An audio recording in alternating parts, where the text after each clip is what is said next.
Paketa fiskale, ose thënë ndryshe grupi i ndryshimeve tatimore që qeveria ka propozuar për të shoqëruar projekt buxhetin e vitit 2026 përfshin falje të detyrimeve tatimore si dhe një sër rikthime shtatimesh në disa raste dhe rritje të tyre.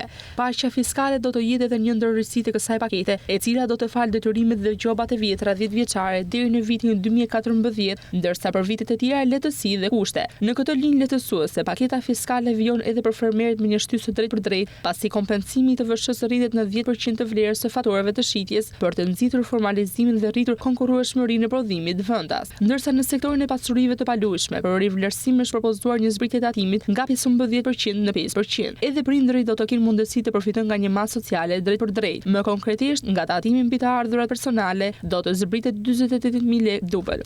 Do të zbritet 48.000 lekë për çdo fëmijë në 18 vjeç. Nga ana tjetër, rritja e tatimit do të pëson disa sektorë. Kryesisht ai i teknologjisë do të largohet nga skema lehtësuese. Nga 5% tatim fitimi për IT kthehet në 15%. Po ashtu dhe akciza do të rritet për disa mallra, kryesisht me një skem për 1.5% për mallra si birra, nafta, kafe me përjashtim të cigareve, ku vijon plani i rritjes progresive. Një masë që pritet të sjellë të ardhura shtesë për buxhetin. Paketa shton edhe një element mjedisor. Taksa e karbonit rritet nga 3 lekë në 4.5 lekë për kilogram. Një sër ndryshimesh të tjera do të prekin ligjin e procedurave tatimore, nisur nga aktet administrative që do të dërgohen me nënshkrim elektronik, duke zëvendësuar shërbimet postare, subjekt online të publikojnë të dhënat e biznesit, ulja e kufirit për pagesat me para në dorë, si dhe detyrimi për pajisje me terminale post. Paketa fiskale pritet dorëzohet në kuvend sipas qeverisë, ndërsa është në konsultim me grupin e interesit